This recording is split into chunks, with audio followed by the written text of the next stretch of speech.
I think the United States and Europe have the same interests in Iran and the same strategy towards Iran. And that has not always been the case. In years past, Americans and Europeans had diverging views about the best way to deal with Iran. I think they are now convergent. We have all come to realize that Iran has yet to satisfy the international community, the UN Security Council, the International Atomic Energy Agency, that it is not pursuing a nuclear weapons program. I think Americans have been convinced of that for some time, and I think Europeans are increasingly convinced of it. One of the insights of the Obama administration, one of the initiatives, was to demonstrate as conclusively as possible that we were prepared to engage Iran, that if there was a problem in Iran's failure to convince the international community of its peaceful intentions, we, the United States, were not the cause of that problem. The United States has been willing to engage Iran, as Europeans have wanted us to do for a number of years.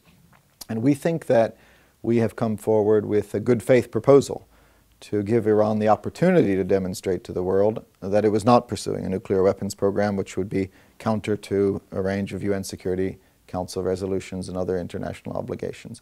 The Iranians have clearly failed to respond positively to that offer. And again, it wasn't just an American offer, but an offer of the international community, including Russia and China as well.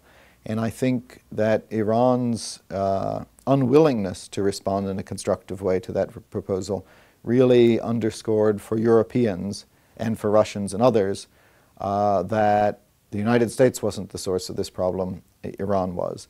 And so Europeans agree with the United States. President Obama said all during the course of 2009 that we wanted to engage and we want a diplomatic solution to the problem.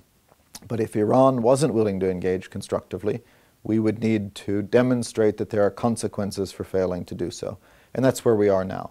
And that's why we're taking this to the UN Security Council to seek to get a tough resolution that makes clear that when a country violates its international obligations and defies UN Security Council resolutions, that there are consequences for that action.